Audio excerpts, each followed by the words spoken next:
Welcome back to LimQ Plus, everyone. On this channel, I'm 100%ing Breath of the Wild by a bit every day until Tears of the Kingdom comes out, which is in 82 days.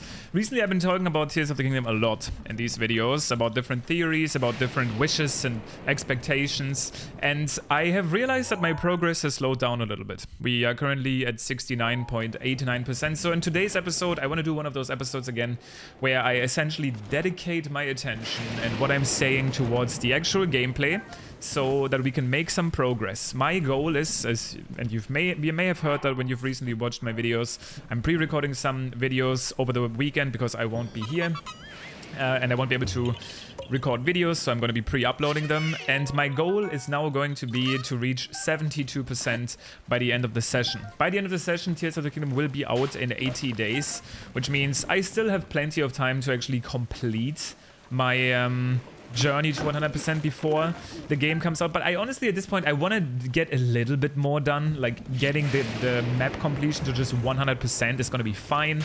But once you actually get closer to Tears of the Kingdom release, I think it could be fun to do some alternative content, like the Trial of the Sword, like, you know, just basically other content. I think it could be fun to do. So my goal is to focus a little bit more on actual completion of the game.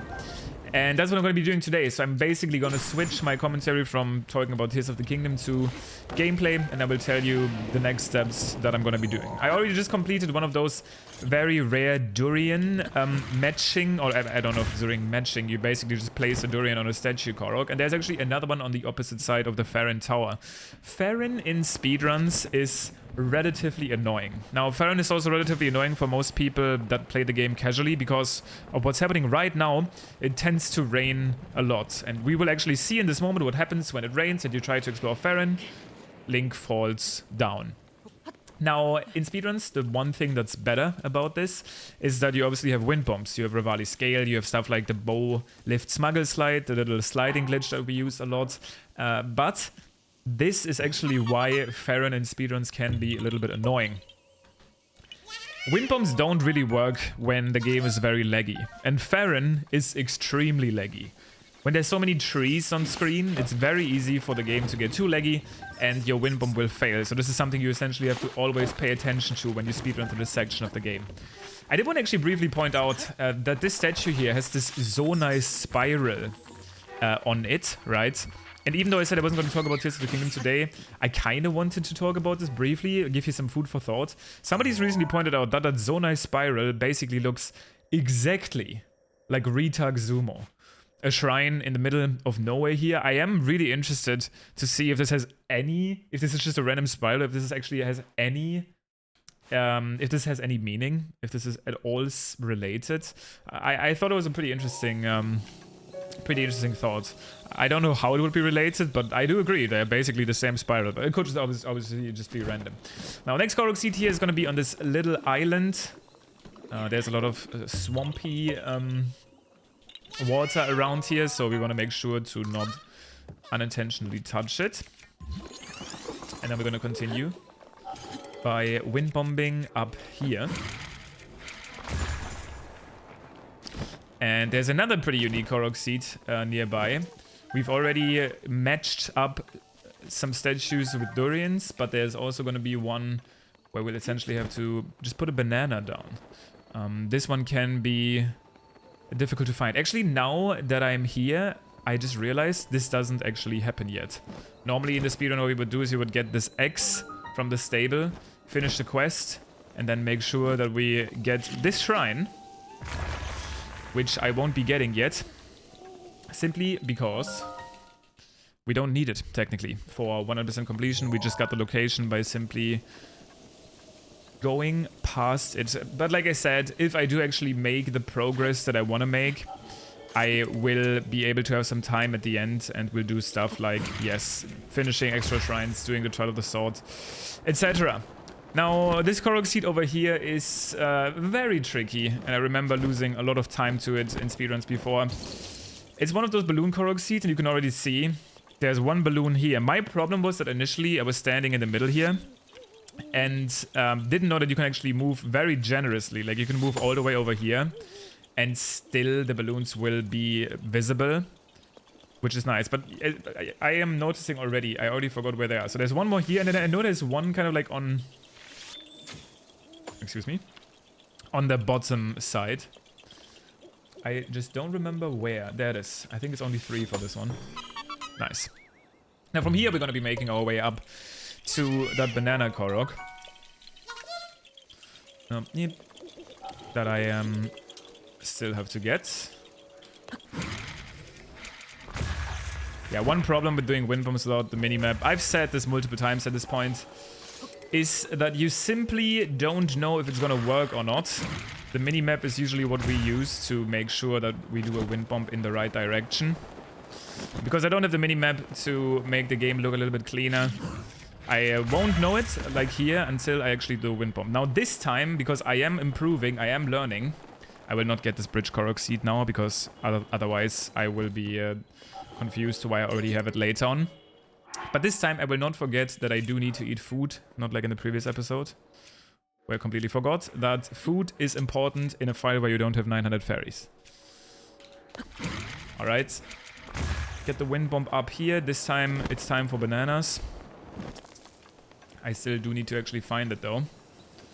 The statue is easy to miss, like I've already hinted earlier. But here it is. And we just gotta place a banana here. It's interesting that there's... I said that this is actually rare. This is the only time you have to place on a banana here in Farron. But there's actually 5 other statues in the Gerudo. There's close to the Yiga hideout where you have to basically put down a bunch more bananas. So it ends up actually being quite the common theme. And now the speedrun route does something interesting here, which is you go up here to get this Korok, and then you leave Farron for a little bit, kind of clean up the Korok seeds on the bay area down there, and then you essentially come back to Farron by going up here and then down here to kind of clean out the area. So that's basically going to be my goal for now. Normally, this is a very intense section of the run, because other than just getting Korok seeds, you also constantly have to do things like getting mini bosses, obviously, to get all of the key items, the Kilton medals. Here it is again, the minimap being not there ends up being an issue for me. But one thing that I can actually do to prevent this from being annoying is doing more mid-air wind bombs. Mid-air wind bombs are... should be more generous when it comes to those dead angles. Let's see if maybe this one will work. Okay, yeah. Looks like my gameplay is not very top-notch today, which is bad, because I am planning, after I'm done with this recording session, to stream on Twitch to do some all quest speedruns. I'm really fond of that run. But, right, so here, so Korok seed. That's the one I was talking about.